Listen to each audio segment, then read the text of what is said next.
Hello, ನಾನು ಮಂಗಳ. ನಾನು ಶ್ರೀಜಾ. ನಾವು ಬಂದಿದ್ದೀವಿ ನಿಮ್ಗಾಗಿ ಕಾರ್ಯಕ್ರಮ ತಂದಿದ್ದೀವಿ. ಈ ಕಾರ್ಯಕ್ರಮದಲ್ಲಿ ಬರೋದಿಲ್ಲ ಬಾಯ್ಸ್, ಯಾಕಂದ್ರೆ ಇದು ಕಿಶೋರಿಯರ ನನ್ ವಾಯ್ಸ್ ನನ್ choice.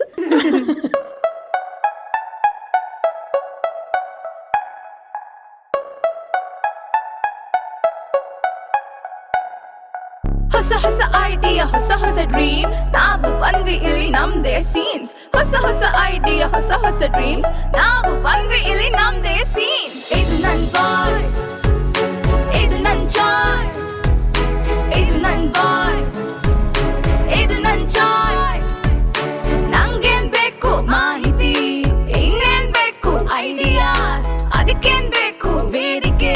So come and put your hands up, sing with me now. ಇದು ನನ್ ವಾಯ್ಸ್, ಇದು ನನ್ ಚಾಯ್ಸ್, ಇದು ನನ್ ವಾಯ್ಸ್, ಇದು ನನ್ ಚಾಯ್ಸ್. ಅಬ್ಬಬ್ಬಾ, ಏನ್ ಬಿಸಿಲು. ನೀರು ಎಷ್ಟು ಕುಡಿದ್ರೂ ಸಾಕಾಗ್ತಿಲ್ಲ ಅಲ್ವಾ ಮಂಗಳ? ಹೌದು ಶ್ರೀಜಾ, ಫ್ಯಾನ್ ಗಾಳಿನೂ ಬಿಸಿಯಾಗಿ ಬೆಳಗಿನ ಜಾವದ ತನಕ ನಿದ್ದೆ ಬರಲ್ಲ ಅನ್ನಂಗಾಗಿದೆ. ಯಪ್ಪ ಹೌದು, ನಮ್ಮ ಕಿಶೋರಿಯರು ಈ ಟೈಮಲ್ಲಿ ಸೆಕೆ ತಡ್ಕೊಂಡು ಓದಬೇಕಲ್ಲ, ಅದೆಷ್ಟು ಕಷ್ಟ ಅಲ್ವಾ? ನಿಜ. ಆದರೆ ನಾವು ಬಿಸಿಲ್ಗೆ ಸೆಕೆಗೆ ಬಗ್ಗಲ್ಲ, ಓದ್ತೀವಿ ಅಂತಾರಲ್ಲ ನಮ್ಮ ಕಿಶೋರಿಯರು. ಅವ್ರಿಗೆ ನಮ್ಮ ಚಪ್ಪಾಳೆ ಸಿಗ್ಲೇಬೇಕು ನೋಡು. ನೋಡು, ನಮ್ಮ ವಸತಿ ಶಾಲೆಗಳ ಕಿಶೋರಿಯರು ನಮ್ಮ ಮಾತು ಕೇಳಿ ಅಂತ ಬಂದೇ ಬಿಡ್ತಿದ್ದಾರೆ. ಏನು ಹೇಳ್ತಾರೆ ಕೇಳೋಣ ಬನ್ನಿ. ಮತ್ತೆ ಬನ್ನಿ.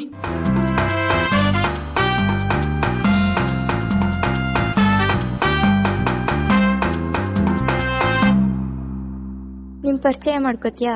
ನನ್ನ ಹೆಸರು ಅರ್ಪಿತಾ. ನಾನು 9ನೇ ತರಗತಿಯಲ್ಲೂ ಓದ್ತಾ ಇದ್ದೀನಿ. ಮೊರಾರ್ಜಿ ದೇಸಾಯಿ ವಸತಿ ಶಾಲೆ ದೊಡ್ಡಹುಂಡಿಲಿ. My name is Jeevita. I'm studying in student from KSCR School, Dharmapura. ನನ್ನ ಹೆಸರು ಪೂರ್ಣವಲ್ಲಿ. ನಾನು 9ನೇ ಕ್ಲಾಸಲ್ಲಿ ಓದ್ತಾ ಇದ್ದೀನಿ. Morarji Desai residential school ದೊಡ್ಡಹುಂಡಿ.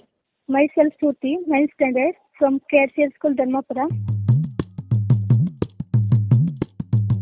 ಈಗ ಇಮ್ಯಾಜಿನ್ ಮಾಡ್ಕೋ, ಒಂದ್ ಮನೆಯಲ್ಲಿ ಒಬ್ಬ ಹೆಣ್ಣು ಮತ್ತು ಗಂಡು ಮಕ್ಳಿದ್ದಾರೆ. ಅವ್ರಿಗೆ ಒಂದೇ ವಯಸ್ಸು. ಅವರು ಮನೆಯಲ್ಲಿ ಏನೇನ್ ಕೆಲಸ ಮಾಡ್ಬೋದು ಅಂದ್ರೆ ಗರ್ಲ್ಸ್ ಮನೇಲಿ ಅಂದ್ರೆ ಅಮ್ಮಂಗೆ ಹೆಲ್ಪ್ ಮಾಡೋದಾಗ್ಲಿ, ಕಸ ಗುಡ್ಸೋದಾಗ್ಲಿ, ಪಾತ್ರೆ ತೊಳ್ಕೊಳ್ಳೋದಾಗ್ಲಿ ಆತರ ಮಾಡ್ತಾರೆ. Means agriculture ಸಂಬಂಧಪಟ್ಟಿದ್ದು. ಹೆಣ್ಮಕ್ಳಾದ್ರೆ ಮನೆ ಒಳಗಡೆ ಇರೋ ಕೆಲ್ಸಗಳನ್ನ ಮಾಡ್ತಾರೆ, ಗಂಡ್ ಮಕ್ಳಾದ್ರೆ ಆಚೆ ಇರೋ ಕೆಲಸ ಮಾಡ್ತಾರೆ. ಹುಡುಗರಾದ್ರೆ ಏನು ಹೆಲ್ಪ್ ಮಾಡಲ್ಲ ಅಮ್ಮನ್ಗೆ, ಏನಾದ್ರು ತಗೋಬಾ ಅಂತಂದ್ರು ಏನು ಮಾಡಲ್ಲ. ಮತ್ತೆ ಬೆಳಗ್ಗೆ ಹೋದ್ರೆ ಬರೋದು ಸಂಜೆನೆ ಆಗುತ್ತೆ. ಈಗ ನೀನ್ ಹೇಳಿದ್ ನೋಡಿದ್ರೆ ಹೆಣ್ಮಕ್ಳು ಮನೆ ಒಳಗಡೆ ಕೆಲ್ಸನ ಜಾಸ್ತಿ ಮಾಡ್ತಾರೆ, ಗಂಡ್ ಮಕ್ಳು ಮನೆ ಹೊರಗಿನ ಕೆಲ್ಸ ಜಾಸ್ತಿ ಮಾಡ್ತಾರೆ. ಇದ್ ಯಾಕೆ ಅನ್ಸುತ್ತೆ ಮ್ಯಾಮ್? ಅಂದ್ರೆ ಅದು ಆಗ್ಲಿಂದನೂ ಇವಾಗ ಹೆಣ್ಮಕ್ಳಂದ್ರೆ ಮನೇಲೇ ಇರ್ಬೇಕು, ಗಂಡ್ ಮಕ್ಳಂದ್ರೆ ಆಚೆನೆ ಇರ್ಬೇಕು ಅಂತ ಮಾಡಿದಾರಲ್ಲ ಮ್ಯಾಮ್. ಪುರುಷ ಪ್ರಧಾನತೆ ಅಂತಂದ್ರೆ ಹುಡುಗಿರ್ ಮಾತ್ರ ಒಳಗಡೆ ಮಾಡ್ಬೇಕು, ಹುಡುಗರು ಇಲ್ಲ ಮ್ಯಾಮ್. ಹೊರಗಡೆ ಮಾತ್ರ ಮಾಡ್ಬೇಕು, ಒಳಗಡೆ ಏನು ಮಾಡಾಗಿಲ್ಲ ಅವರು. ಒಳಗಡೆ ಏನಾದ್ರು ಒಂದು ಕೆಲಸ ಮಾಡಿದ್ರೆ ಮ್ಯಾಮ್ ಅವ್ರನ್ನ ಹುಡುಗಿರು ಅಂತ ಆಡ್ಕೊಂತಾರೆ ಮ್ಯಾಮ್. ಅದಕ್ಕೆ ಅವ್ರು ಹೊರಗಡೆ ಮಾತ್ರ ಕೆಲಸ ಮಾಡ್ಬೇಕು, ಒಳಗಡೆ ಬರಂಗಿಲ್ಲ. ಮೇಡಮ್, ನಿಮ್ ಪ್ರಕಾರ ಗಂಡ್ ಮಕ್ಳು ಹೊರಗಡೆ ಏನೇನ್ ಕೆಲಸ ಮಾಡ್ಬೋದು ಅಂತ ಅನ್ಸುತ್ತೆ? ಒಳಗಾದ್ರೆ ಕಸ ಗುಡಿಸ್ಬೋದು, ಅಮ್ಮಂಗೆ ಹೆಲ್ಪ್ ಮಾಡ್ಕೊಡ್ಬೋದು, ಮತ್ತೆ ಪಾತ್ರೆ ತೊಳಿಬೋದು, ಬಟ್ಟೆ ಒಗಿಬೋದು. ಹೊರಗಡೆ ಅಂದ್ರೆ ಇವಾಗ ಮನೆಗೇನಾದ್ರೂ ಸಾಮಾನ್ ಅಂದ್ರೆ ಅಡಿಗೆ ಸಾಮಾನ್ ಬೇಕು ಅಂದ್ರೆ ತಗೊಂಡ್ ಕೊಡೋದಾಗ್ಲಿ, ಅಪ್ಪನ್ಗೆ ಹೆಲ್ಪ್ ಮಾಡೋದಾಗ್ಲಿ, ಅಂದ್ರೆ ಅಮ್ಮನ್ಗೆ ಅಡಿಗೆ ಕೆಲಸದಲ್ಲಿ ಹೆಲ್ಪ್ ಮಾಡ್ಕೊಡೋದು, ಬಟ್ಟೆ ವಾಶ್ ಮಾಡೋದು. ಒಂದ್ ವೇಳೆ ನಿಮ್ಗೆ ಏನ್ ಬೇಕಿದ್ರು ಮಾಡೋ ಅವಕಾಶ ಇದೆ ಅಂದ್ರೆ ನೀನ್ ಏನ್ ಮಾಡ್ತೀಯಾ? ಹೊರಗಡೆ ಬೇರೆ ಕಡೆ ಜಾಬ್ ಎಲ್ಲ ಸಿಗುತ್ತಲ್ಲ, ಅಲ್ಲೆಲ್ಲ ಕೆಲಸ ಮಾಡ್ತೀನಿ. ನಾವಂದ್ರೆ ಮನೆಗೇನಾದ್ರೂ ಬೇಕು ಅಂದ್ರೆ ಹೊರಗಡೆ ಮಾರ್ಕೆಟ್ ಅಲ್ಲಿ ಹೋಗಿ ತಂದ್ಕೊಡೋದು. ಮ್ಯಾಮ್ ಬಿಟ್ರೆ ಮ್ಯಾಮ್ ಸ್ಪೋರ್ಟ್ಸ್ ಲೆವೆಲ್ ಎಲ್ಲ ಚೆನ್ನಾಗಿ ಹೆಸರು ಮಾಡ್ಬೇಕು ಮ್ಯಾಮ್. ಇದು ನಿಮ್ ಜೀವನದಲ್ಲೂ ಮಾಡಕ್ ಸಾಧ್ಯ ಅನ್ಸುತ್ತಾ? ಮ್ಯಾಮ್ ಅನ್ಸುತ್ತೆ. ಹೇಗ್ ಸಾಧ್ಯ? ಮ್ಯಾಮ್ ಎಜುಕೇಶನ್ ಮ್ಯಾಮ್, ಇಬ್ರಿಗೂ ಒಂದೇ ತರ ಎಜುಕೇಶನ್ ಕೊಡ್ಸ್ಬೇಕು ಮ್ಯಾಮ್. ಮ್ಯಾಮ್ ಬರೀ ಹುಡುಗರಿಗೆ ಮಾತ್ರ ಮ್ಯಾಮ್, ಹುಡುಗಿರಿಗೆ ಬರೀ 10th ಬರೀ ಸ್ಕೂಲ್ ಲೆವೆಲ್ ತನಕ ಮಾತ್ರ ಎಜುಕೇಶನ್ ಕೊಡ್ತಾರೆ ಸ್ವಲ್ಪ ಜನ ಪೇರೆಂಟ್ಸ್. ಮ್ಯಾಮ್ ಆ ತರ ಮಾಡ್ಬಾರ್ದು, ಬರೀ ಹುಡುಗರಿಗೆ ಮಾತ್ರ ಕಾಲೇಜ್ಗೆಲ್ಲ ಕಳಿಸ್ತಾರೆ ಮ್ಯಾಮ್. ಅವ್ರು ಓದಕ್ ಇಂಟ್ರೆಸ್ಟ್ ಇಲ್ಲ ಅಂದ್ರೆ ಅವ್ರನ್ನ ಕಳಿಸ್ತಾರೆ, ಹುಡುಗಿರ್ಗೆ ಇಂಟ್ರೆಸ್ಟ್ ಇದ್ರು ಕಳ್ಸಲ್ಲ ಮ್ಯಾಮ್. ಆ ತರ ಮಾಡ್ಬಾರ್ದು. ಅಂದ್ರೆ ಹೆಣ್ಮಕ್ಳೇನು ಹೊರಗಡೆ ಎಲ್ಲ ತಿರ್ಗಾಡ್ತಾ ಇದಾರೆ, ಹಿಂಗೆಲ್ಲ ಬರ್ಬಾರ್ದು, ಒಳಗಡೆನೆ ಇರ್ಬೇಕು ಅಂತ ಮಾತಾಡ್ತಾರೆ. ಹುಡುಗರಿಗೆ ಮಾತ್ರ ಎಲ್ಲ ಅಂತ ಹೇಳ್ಬಾರ್ದು ಮ್ಯಾಮ್. ಸ್ಪೋರ್ಟ್ಸ್ ಮತ್ತೆ ಎಲ್ಲಾ ಫೀಲ್ಡ್ಸ್ ಅಲ್ಲೂ ಹುಡುಗಿರು ಇದ್ದಾರೆ ಅನ್ನೋದನ್ನ ತೋರಿಸ್ಬೇಕು ಮ್ಯಾಮ್. ನಿನ್ ಮಾತನ್ನ ಕೇಳಿಸ್ಕೊತಿರೋ ಕಿಶೋರಿಯರ್ಗೆ ಏನ್ ಹೇಳಕ್ ಇಷ್ಟಪಡ್ತೀಯಾ? ಅಂದ್ರೆ ಹೆಣ್ಮಕ್ಳು ಎಲ್ಲಾ ಕೆಲ್ಸನೂ ಮಾಡ್ಬೋದು, ಒಂದು ಧೈರ್ಯ ಇರ್ಬೇಕು ಅವ್ರಿಗೆ, ಎಲ್ಲ ಮಾಡ್ತೀನಿ ಅನ್ನೋ ಒಂದಿದು. ಓದ್ಬೇಕು ಚೆನ್ನಾಗಿ, ಯಾವ್ದ್ರ ಕಡೆನೂ ತಲೆ ಕೆಡ್ಸ್ಕೋಬಾರ್ದು. ಅವ್ರದ್ದು ಏನ್ ಗೋಲ್ ಇರುತ್ತೆ ಅದ್ರ ಮೇಲೆ ಫೋಕಸ್ ಮಾಡ್ಬೇಕು. 10th ಒಳ್ಳೆ ಸ್ಕೋರ್ ಮಾಡ್ಬೇಕು ಅಂತ. ಮ್ಯಾಮ್ ಅವ್ರಿಗೆಲ್ಲ ಏನ್ ಹೇಳಕ್ ಇಷ್ಟಪಡೋದು ಅಂತಂದ್ರೆ, ಯಾವಾಗ್ಲೂ ಬರೀ ಹುಡುಗರಿಗೆ ಮಾತ್ರ ಬಿಟ್ಕೊಡ್ಬಾರ್ದು. ಎಲ್ಲನೂ ಎಜುಕೇಶನ್ ಆಗ್ಲಿ, ನಮ್ ಬೇರೆ ಫೀಲ್ಡ್ ಗಳಾದ್ರೂ ಸರಿ, ಸ್ಪೋರ್ಟ್ಸ್ ಇಲ್ಲ ಯಾವ್ದೇ ಕಾಂಪಿಟೇಷನ್ ಅಲ್ಲಾದ್ರೂ ಸರಿ, ಹುಡುಗಿರೇ ಜಾಸ್ತಿ ಪಾರ್ಟಿಸಿಪೇಟ್ ಮಾಡ್ಬೇಕು. ಹುಡುಗಿರು ಯಾವ್ದೇ ಕಾರಣಕ್ಕೂ ಯಾವತ್ತೂ ಬೇರೆಯವ್ರಿಗೆ ಬಿಟ್ಕೊಡ್ಬಾರ್ದು.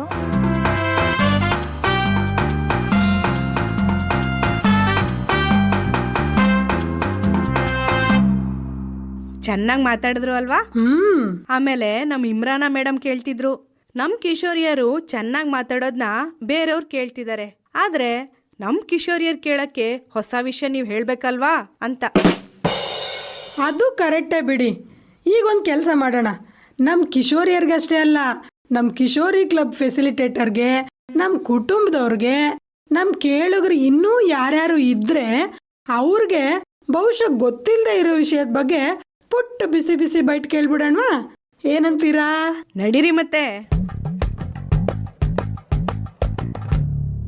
ತೆಂಗಿನಕಾಯಿ ಒಡಿದೇ ಇರೋ ದೇವಸ್ಥಾನ ಹೇಗಿಲ್ವೋ, ಈರುಳ್ಳಿ, ಹಸಿಮೆಣಸಿನಕಾಯಿ, ಟೊಮೆಟೊ, ಆಲೂಗಡ್ಡೆ ಇಲ್ಲದೇನೆ ಮಾಡೋ ಅಡುಗೆನೇ ಇಲ್ಲ ಅಂದರೆ ಹೌದು ಅದಕ್ಕೇನೀಗ ಅಂದ್ರ ಇವು ಯಾವ ನಮ್ಮ ಭಾರತದಲ್ಲಿ ಮೊದಲಿಂದ ಬೆಳೀತಾ ಇದ್ದವಲ್ಲ. ಬ್ರಿಟಿಷರು, ಪೋರ್ಚುಗೀಸರು ಮತ್ತು ಬೇರೆ ಬೇರೆ ದೇಶಗಳಿಂದ ಬಂದ ಪ್ರವಾಸಿಗಳು ತಮ್ಮ ಜೊತೆ ತಂದಿದ್ದಂತೆ.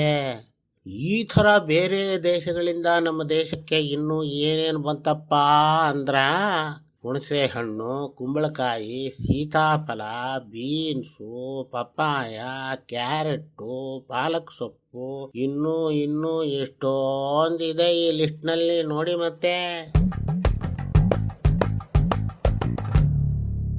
ಅಲ್ಲ ಮಂಗ್ಲ, ಮೊನ್ನೆ ನೀನು ಬಿಸಿಲಿಗೆ ತಂಪು ತಗೋ ಅಂತ ಕೊಟ್ಟಿಯಲ್ಲ, ಯಾವುದೋ ತಣ್ಣನೆ ಗಂಜಿ, ನಿಜಕ್ಕೂ ಎಷ್ಟು ತಂಪಾಗಿತ್ತು ಗೊತ್ತಾ? ಕಣ್ಣುರಿತಾ ಇದ್ದಿದ್ದು ಕಮ್ಮಿಯಾಗಿ ನೆಮ್ಮದಿಯಾಗಿ ನಿದ್ದೆ ಮಾಡಿದೆ.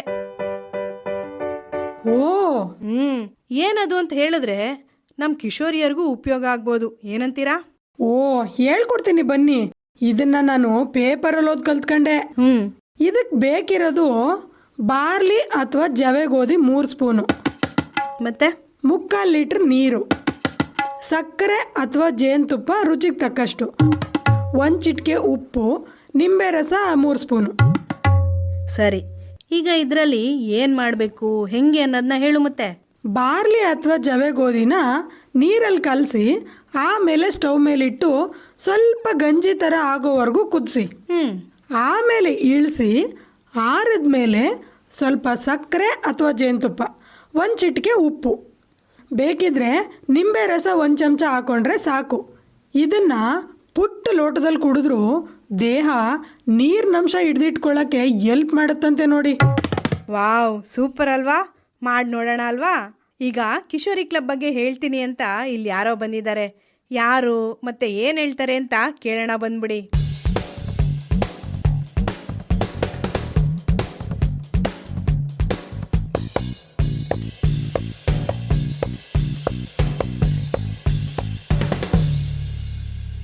ನಿಮ್ಮ ಪರಿಚಯ ಮಾಡ್ಕೋತೀರಾ? ನನ್ನ ಹೆಸರು ಮಾನಸ ಎಂ ಅಂತ. ನಾನು DMG ಹಳ್ಳಿ ಸರ್ಕಾರಿ ಪ್ರೌಢಶಾಲೆಯಲ್ಲಿ ಓದ್ತಾ ಇದ್ದೀನಿ. ನನ್ನ ಹೆಸರು ಸಿಂಚನಾ ಅಂತ. 9th ಸ್ಟ್ಯಾಂಡರ್ಡ್ ಓದ್ತಿರೋದು DMG ಹಳ್ಳಿ ಶಾಲೆಯಲ್ಲಿ. ನೀವು ಕಿಶೋರಿ ಕ್ಲಬ್ ಅಲ್ಲಿ ಇದ್ದೀರಾ? ಹಾ, ಹೌದು ಮ್ಯಾಮ್. ಏನ್ ಮಾಡ್ತೀರಾ ಕಿಶೋರಿ ಕ್ಲಬ್ ಅಲ್ಲಿ? ಅದೇ ಕಿಶೋರಿಯರ ಬಗ್ಗೆ ನಮ್ಗೆ ತಿಳಿಸ್ಕೊಡುವಂತ ಎಲ್ಲ ಮಾಹಿತಿಗಳನ್ನ ತಿಳ್ಕೊಂತೀನಿ. ಅದ್ರಲ್ಲಿ ಏನೇನ್ ವಿಷಯಗಳು ತಿಳ್ಕೊತೀವಿ ಅದನ್ನೆಲ್ಲ ತಿಳ್ಕೊಂಡು ನಮ್ಗೆ ಹತ್ರದವ್ರಿಗೆ ಯಾರ್ಯಾರು ಹೆಲ್ಪ್ ಆಯ್ತದೆ ಅವ್ರಿಗೆಲ್ಲ ತಿಳ್ಕೊಂಡು ಆ ವಿಡಿಯೋ ಮುಗ್ದಾದ್ಮೇಲೆ ಅದ್ರದ್ದು ಅರ್ಥ ವಿಷಯಗಳಿದಾವೆ ಅದ್ರ ಬಗ್ಗೆ ಎಲ್ಲ ತಿಳ್ಕೊಂತೀವಿ ಮತ್ತೆ ಚರ್ಚೆ ಮಾಡ್ತೀವಿ.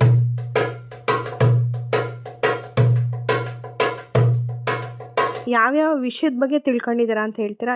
ಅಂದ್ರೆ ಸಮತೋಲನ ಆಹಾರ, ಪುರುಷ ಪ್ರಧಾನತೆ ಹಾಗೂ ಗಂಡ್ಮಕ್ಳಿಗೆ ಬೇರೆ ರೀತಿ ಚುಡಾಯಿಸಿದಂತ ಸಂದರ್ಭದಲ್ಲಿ ಅದನ್ನ ಯಾವ ರೀತಿ ನಾವು ಎದುರಿಸೋದು, ಗುಡ್ ಟಚ್, ಬ್ಯಾಡ್ ಟಚ್, ಜೀವನದ ಕೌಶಲ್ಯಗಳು. ಅಂದ್ರೆ ಗುಡ್ ಟಚ್ ಅಂದ್ರೆ ನಾವ್ ಫ್ರೆಂಡೇ ಆಗಿರ್ಬೋದು, ಯಾರೇ ಆಗಿರ್ಬೋದು, ಅವರು ನಮ್ ಟಚ್ ಮಾಡಿದ್ರು ಸುಧಾ ಏನು ಫೀಲ್ ಆಗಲ್ಲ, ಅದನ್ನ ಗುಡ್ ಟಚ್ ಅಂತೀವಿ. ಬ್ಯಾಡ್ ಟಚ್ ಅಂದ್ರೆ ನಮ್ಗೆ ಗೊತ್ತಿರೋರೇ ಆಗಿರ್ಬೋದು, ಗೊತ್ತಿದ್ದಾನೆ ಆಗಿರ್ಬೋದು, ಅವ್ರೇನಾದ್ರು ನಮ್ ಟಚ್ ಮಾಡಿದ್ರೆ ಅದು ಅನ್ಕಂಫರ್ಟಬಲ್ ಅಂದ್ರೆ ಮುಜುಗರ ತರುವಂತ ಟಚ್, ಅದ್ರಿಂದ ಬ್ಯಾಡ್ ಟಚ್ ಅಂತೀವಿ. ಮತ್ತೆ ಕನ್ಫ್ಯೂಸಿಂಗ್ ಟಚ್ ಅಂದ್ರೆ ಅವ್ರು ನಮ್ ಟಚ್ ಮಾಡಿದ್ರೆ ಅದು ಕಡೆ ಬ್ಯಾಕ್ ಟಚ್ ಇಲ್ಲ ಗುಡ್ ಟಚ್ ಒಂದು ಗೊತ್ತಾಗಲ್ಲ. ಅದ್ ನಾವು ಕನ್ಫ್ಯೂಸ್ ಅಲ್ಲಿ ಇರ್ತೀವಿ, ಅದನ್ನ ಕನ್ಫ್ಯೂಸಿಂಗ್ ಟಚ್ ಅಂತ ಹೇಳ್ತೀವಿ. ನಮ್ಗೆ ಗೊತ್ತೇ ಇರ್ಲಿಲ್ಲ ಅಂದ್ರೆ ಕನ್ಫ್ಯೂಸಿಂಗ್ ಟಚ್ ಇದೆ ಅಂತ ಅದನ್ನ ತಿಳ್ಕೊಂಡ್ಮೇಲೆ ನಾವ್ ಹೇಗಿರ್ಬೇಕು ಅನ್ನೋದು ಗೊತ್ತಾಯ್ತು. ಅಂದ್ರೆ ಸಮತೋಲನ ಆಹಾರದ ಬಗ್ಗೆ ಇತ್ತು ಮತ್ತು ಋತುಚಕ್ರದ ಬಗ್ಗೆಗಳಿತ್ತು. ಋತುಚಕ್ರದಲ್ಲಿ ಹುಡುಗಿ ಮೆಚೂರ್ಡ್ ಆದಾಗ ಹೇಗೆ ಅವಳಲ್ಲಿ ಏನೇನ್ ಬದಲಾವಣೆ ಆಗುತ್ತೆ, ಮತ್ತೆ ಏನೇನ್ ಅವಳು ಮಾನಸಿಕ ಸ್ಥಿತಿ ಮತ್ತು ದೈಹಿಕ ಸ್ಥಿತಿಯಲ್ಲಿ ಏನೇನ್ ಬದಲಾವಣೆ ಆಗುತ್ತೆ, ಮತ್ತೆ ನಾವ್ ಆ ಟೈಮಲ್ಲಿ ಯಾವ್ಯಾವ ಆಹಾರ ತಗೊಬೇಕು ಅದ್ರ ಬಗ್ಗೆ ಎಲ್ಲ ಇತ್ತು. ಹಾಗೂ ಮತ್ತೆ 7 ಚಕ್ರಗಳಂತ ಹೇಳಿದ್ರಲ್ವಾ, ಧೈರ್ಯ ಆಗಿರ್ಬೋದು, ನಿರ್ಧಾರ ತೆಗೆದುಕೊಳ್ಳೋದು, ಮಾತಾಡೋದು, ಸ್ವತಂತ್ರವಾಗಿ ಮಾತಾಡೋಂತಹದ್ದು, ಈ ಅಂಶಗಳು ಮತ್ತೆ ಇನ್ನೂ ಬೇರೆ ಬೇರೆ ಅಂಶಗಳ ಬಗ್ಗೆ ತಿಳ್ಕೊಂಡಿದ್ದೀನಿ.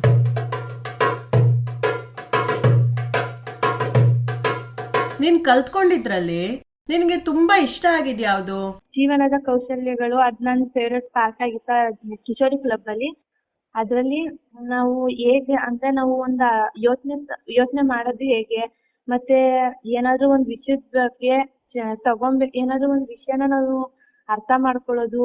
ಅಂದ್ರೆ ಅದ್ರಲ್ಲಿ ನಾವು ನಮ್ಗೆ ನಮ್ ಮೇಲೆ ಆತ್ಮಸ್ಥೈರ್ಯ ಇರ್ಬೇಕು, ನಮ್ಮೇಲೆ ನಮ್ಗೆ ನಂಬಿಕೆ ಇರ್ಬೇಕು. ಏನೋ ಒಂದ್ ವಿಷಯ ಯೋಚನೆ ಮಾಡಿ ಒಂದ್ ನಿರ್ಧಾರಕ್ಕೆ ಬರೋಕ್ಕೂ ಮುಂಚೆ ದೊಡ್ಡವ್ರ ಹತ್ರ ಅದ್ರ ಬಗ್ಗೆ ಮಾತಾಡ್ಕೊಂಡು ಅವ್ರ ಅಭಿಪ್ರಾಯನ ತಿಳ್ಕೊಬೇಕು.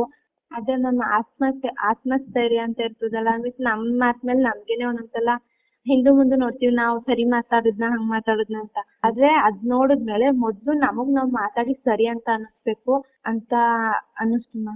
ಹಾಗೂ ಪುರುಷ ಪ್ರಧಾನತೆ ಬಗ್ಗೆ ನನ್ನ ಜೀವನದಲ್ಲಿ ಅಳವಡಿಸ್ಕೊಂಡಿದೀನಿ.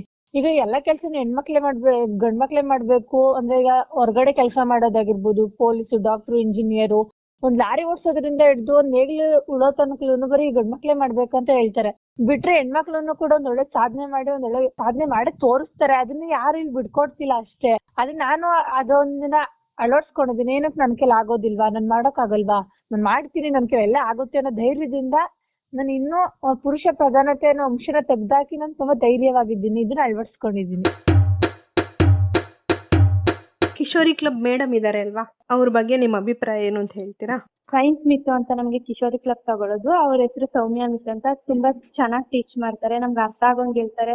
ಕ್ಲಬ್ ಅಂತ ಬಂದ್ರೆ ನಮ್ ಜೊತೆ ತುಂಬಾ ಫ್ರೆಂಡ್ಲಿ ಆಗಿರ್ತಾರೆ. ಅದಾದ್ಮೇಲೆ ಚರ್ಚೆ ಮಾಡ್ತೀನಿ, ನಮ್ಮಲ್ಲೇ ಅದ್ರ ಅಭಿಪ್ರಾಯಗಳನ್ನೆಲ್ಲ ಕೇಳ್ತಾರೆ. ತುಂಬಾ ಚೆನ್ನಾಗಿ ನಡ್ಸ್ಕೊಡ್ತಾರೆ ಕಿಶೋರಿ ಕ್ಲಬ್ ನ. ತುಂಬಾ ಅವ್ರು ಅನುಭವಿಸಿರೋಂತಹ ಕಷ್ಟ ಆಗಿರ್ಬೋದು, ಅವ್ರಿಗಾಗಿರೋಂತ ಅಭಿಪ್ರಾಯ ಆಗಿರ್ಬೋದು, ಅದನ್ನೆಲ್ಲ ನಮ್ಮ ಹತ್ರ ಹೇಳ್ಕೊಂತಾರೆ. ಮತ್ತೆ ನಮಗೂ ಹೇಳ್ಕೊಳ್ಳೋದಕ್ಕೆ ತುಂಬಾ ಸಹಾಯ ಮಾಡ್ತಾರೆ. ಅದ್ರಿಂದ ನಾವು ಅವ್ರ ಜೊತೆ ಎಲ್ಲಾ ವಿಷಯ ಕೂಡ ಹೇಳ್ಕೊತೀವಿ. ಅಂತ ಸೀಕ್ರೆಟ್ ನಾವು ಫ್ರೆಂಡ್ಸ್ ಹತ್ರ ಹೇಳ್ಕೊಳ್ಳದೆ ಇರೋದನ್ನು ಕೂಡ ಅವ್ರ ಹತ್ರ ಹೇಳ್ಕೊತೀವಿ. ಆ ರೀತಿ ನಮ್ ಜೊತೆ ಫುಲ್ ಕ್ಲೋಸ್ ಆಗಿದ್ದಾರೆ. ಅದು ಆದಷ್ಟು ಖುಷಿ ಆಗುತ್ತೆ ಆ ರೀತಿ ಟೀಚರ್ಸ್ ಎಲ್ಲ ಜೊತೆಗಿದ್ರೆ. ತುಂಬಾ ಹೆಲ್ಪ್ ಆಗ್ತಿದೆ. ಗೊತ್ತಿರೋ ವಿಷಯ ಬಗ್ಗೆ ತಿಳ್ಕೊಂತೀವಿ, ತುಂಬಾ ಖುಷಿ ಆಗುತ್ತೆ. ಅದನ್ನ ನಮ್ಗೆ ಗೊತ್ತಿರೋದನ್ನ ಬೇರೆಯವ್ರಿಗೂ ಸುಧಾ ಹೇಳ್ಕೊಡ್ಬೋದು, ಅದೊಂದು ಖುಷಿ ಇದೆ.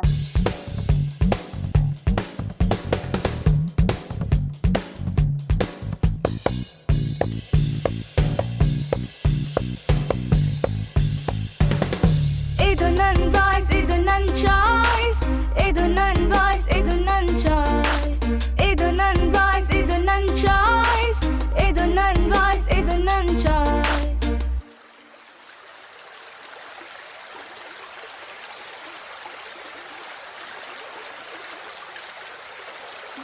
ಶ್ರೀಜಾ, ಓಯ್ ಶ್ರೀಜಾ, ಏನು ಹಾಗಲ್ಗನ್ಸ್ ಕಾಣ್ತಿರೋ ಆಗಿದೆ. ಏನ್ ವಿಷಯ ಅಂತ ನಮ್ ಕಿಶೋರಿಯರ್ಗೂ ಹೇಳ್ಬಾರ್ದಾ?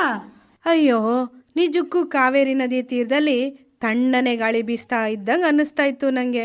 ಓ, ಎದ್ರೆ ಇಲ್ಲಿದ್ದೀನಿ, ನೀರ್ ಬದಲು ಬೆವರಿದೆ. ಪಾಪ ನೀನು. ಆದ್ರೆ ಬೆವರಿದ್ರೇನು, ತಂಗಾಳಿ ಅಂತ ತಂಪು ನಮ್ ಚಿನ್ಮಯ್ ಮೇಡಮ್ ಮಾತು. ನಿಜ ನಿಜ. ಬನ್ನಿ, ಹೊಸ ಪದ ಹೇಳ್ಕೊಡ್ತಾರೆ, ಕೇಳ್ಕೊಬರೋಣವಾ? ನಡೀರಿ. ಉ-ದ-ಕ ಅಂದ್ರೆ ಗೊತ್ತಾ? ಓಹೋ, ಉದ್ದಕ್ಕ, ಅಡ್ಡಕ್ಕ, ಮ್ಯಾಕ, ಕೆಳಿಕ ಎಲ್ಲ ಗೊತ್ತು ಅಂದ್ಬಿಟ್ರಾ? ನೀವು ಹಿಂಗೆ ಹೇಳ್ತೀರಾ ಅಂತ ಗೆಸ್ ಮಾಡಿದ್ದೆ ನಾನು. ಉದಕ ಅನ್ನೋದು ಕನ್ನಡದ ಪದ. ಇದು ಇಲ್ದಿರೋ ಪ್ರಪಂಚದಲ್ಲಿ ಯಾರು ಏನೂ ಉಳಿಯಲ್ಲ. ಮನುಷ್ಯರು, ಪ್ರಾಣಿ, ಪಕ್ಷಿ, ಹುಳ, ಹುಪ್ಪಟ್ಟೆ, ಕ್ರಿಮಿ, ಕೀಟ, ಮರ, ಗಿಡ, ಗಾಳಿ ಗೊತ್ತಾ? ಅಯ್ಯೋಯ್ಯೋ, ಏನಪ್ಪ ಇದು ಅಂತಿದ್ರೆ ಹೇಳ್ತೀನಿ ಕೇಳಿ. ಉದಕ ಅಂದ್ರೆ ನೀರು. ಮನೇಲಿರೋ ನಲ್ಲಿದಾಗ್ಬೋದು, ಜುಳು ಜುಳು ನದಿಯಲ್ಲಿ ಹರಿಯೋದಾಗಿರ್ಬೋದು, ಸಮುದ್ರದಲ್ಲಿ ರಭಸದಿಂದ ದಡಕ್ ಬಡಿಯೋ ಅಲೆ ಆಗಿರ್ಬೋದು. ಒಟ್ಟಾರೆ ನೀರ್ ಎಲ್ಲೇ ಇರ್ಲಿ ಅದ್ರ ಇನ್ನೊಂದು ಹೆಸರು ಉದಕ ಅಂತ ಜ್ಞಾಪಕ ಇಟ್ಕೊಂಡ್ರೆ ಸಾಕು. ಈಗ ನಾನು ಮತ್ತೆ ಮಂಗಳ ನಿಮ್ಮ ಹತ್ರ ಕೆಲವು ಗಾದೆಗಳನ್ನ ಹೇಳ್ತೀವಿ, ಹೇಗಿವೆ ಅಂತ ಹೇಳಿ. ಹೇಳು ಮಂಗಳ.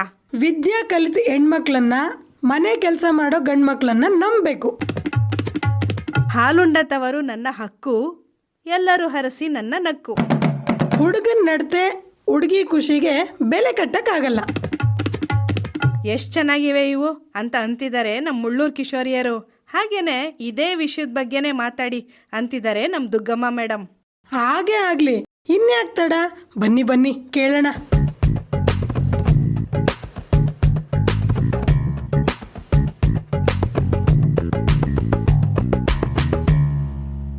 ನನ್ನ ಹೆಸರು ಸಂಜನಾ ಎಂ ಅಂತ. ನಾನು ಸರ್ಕಾರಿ ಪ್ರೌಢಶಾಲೆ ಕೇರ್ಗಳಿಲಿ ಓದ್ತಿದ್ದೀನಿ. ನಾನು 9ನೇ ತರಗತಿಯಲ್ಲಿ ವ್ಯಾಸಂಗ ಮಾಡ್ತಿರ್ತೀನಿ. ಗಾದೆಗಳನ್ನ ಹೇಳ್ತಾರಲ್ಲ, ಅದ್ರ ಬಗ್ಗೆ ನಿಮ್ಗೆ ಏನ್ ಅನ್ಸುತ್ತೆ? ಕೆಲವು ಗಾದೆಗಳು ಹೇಳಿದಾಗ ತುಂಬಾ ಬೇಜಾರಾಗುತ್ತೆ. ಹೆಣ್ಣು ಎಷ್ಟೇ ಓದಿದ್ರು ಒಲೆ ಮುಂದೆ ಊದ್ಲೇಬೇಕು, ಅವಳು ಅಡುಗೆ ಮಾಡ್ಲೇಬೇಕು ಅಂತ ತುಂಬಾ ಚುಚ್ಚಿ ಮಾತಾಡ್ತಾರೆ. ಅದಾದ್ಮೇಲೆ ಹೆಣ್ಣಿನ ಬುದ್ಧಿ ಮನ್ಕಾಲ್ ಕೆಳಗೆ ಅಂತಾರೆ. ಯಾಕೆ ಹೆಣ್ಮಕ್ಳು ಓದಬಾರ್ದಾ, ಅವ್ರು ಬೆಳಿಬಾರ್ದ, ಅವ್ರ ಪಾಡ್ಗೋರು ಇರ್ಬೇಕು ತಾನೆ. ಅವರು ಸ್ವತಂತ್ರವಾಗಿ ತನ್ನ ಕಾಲ್ ಮೇಲೆ ತಾನು ನಿಂತಾಗ್ಲೇ ತಾನೆ ಅವ್ರಿಗೊಂದು ಖುಷಿ ಏನಂದು ಸಿಗೋದು. ಅದಲ್ದೆ ಕೊಟ್ಟ ಹೆಣ್ಣು ಕುಳುಕೋರ್ಗು ಅಂತ ಅವಳ ಕುಲ, ಅವ್ರ ತಂದೆ ಹೆಸರು ಪ್ರತಿಯೊಂದು ಅವಳ ಹೆಸರಿನ ತೆಗ್ದಾಕ್ಬಿಡ್ತಾರೆ. ಅದ್ ನಂಗೆ ತುಂಬಾ ಹಟ್ ಮಾಡುತ್ತೆ. ಇನ್ನು ಹೆಣ್ಣಿನ ಬುದ್ಧಿ ಮನ್ಕಾಲ್ ಕೆಳಗೆ ಅಂತಾರೆ. ಯಾಕೆ ಹೆಣ್ಮಕ್ಳು ಓದಬಾರ್ದ, IAS officer IPS officer first Kiran Bedi ಆಗಿದ್ರು, ಅವ್ರಿಗೆ ಬುದ್ಧಿ ಇಲ್ವಾ? ಪ್ರಧಾನಮಂತ್ರಿ ಇಂದಿರಾ ಗಾಂಧಿ ಅವರಾಗಿದ್ರು, ಅವ್ರಿಗೆ ಬುದ್ಧಿ ಇಲ್ವಾ? ಹಿಮಾಲಯನೇ ಹತ್ತಿದ್ರು ಬಚೇಂದ್ರಿ ಪಾಲ್ ಅವರು ಎಣ್ಣೆ ತಾನೆ ರೆಡಿ ಮಾಡಿ ಗೊಂಬೆ ತರ ಕುಣಿಸಿ ಮಕ್ಳು ಎತ್ಕೊಡೋ ಮಿಷಿನ್ ತರ. ಯಾವತ್ತು ಹೆಣ್ಣಿಗೂ ಆಸೆಗಳಿದೆ, ಅವಳು ಜೀವನೇ, ಅವಳೇನ್ ಬೊಂಬೆ ಅಲ್ಲ ಅಂತ ಯಾರು ಯೋಚನೆ ಮಾಡಲ್ಲ.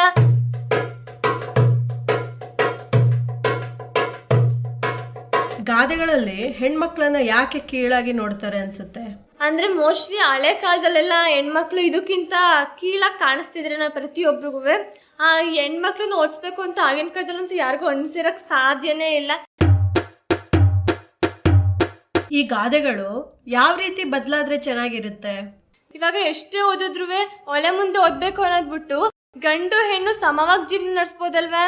ಗಂಡು ಹೆಣ್ಣು ಸಮ, ಗಂಡು ಹೆಣ್ಣು ಒಗ್ಗಟ್ಟಾಗಿದ್ದರೆ ಬಲ, ಗಂಡು ಹೆಣ್ಣು ಸಮವಾಗಿ ಅಡುಗೆ ಮಾಡಿ ತಿಂದರೆ ಮೃಷ್ಟಾನ್ನ, ಈ ಥರನೂ ಗಾದೆಗಳು ಮಾಡ್ಬೋದಲ್ವಾ?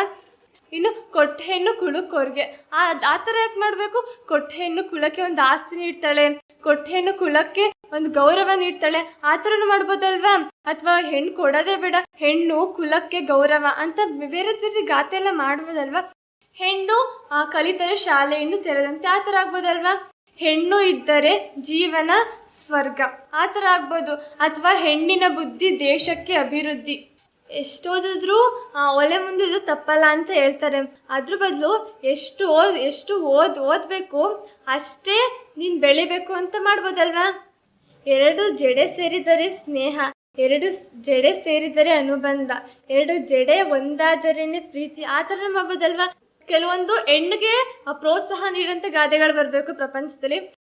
ಹೆಣ್ಣನ್ನ ಕುಗ್ಸುವಂತ ಗಾದೆಗಳು ಅಳಿಸೋಗ್ಬೇಕು. ಅದು ಹಿರಿಯರ್ ಬಂದ್ರೆ ನುಡಿಮುತ್ತುಗಳು, ಅದು ಏನೇ ಆಗಿರ್ಬೋದು, ಅವು ಅಳಿಸ್ಬೇಕು. ಹೆಣ್ಣಿಗೋಸ್ಕರ ಹೊಸದಾಗಿ ಕವಿಗಳು ಬರೀತಾರಲ್ಲ, ಬರೀರಿ ಗಾದೆಗಳನ್ನ ಹೊಸದಾಗಿ.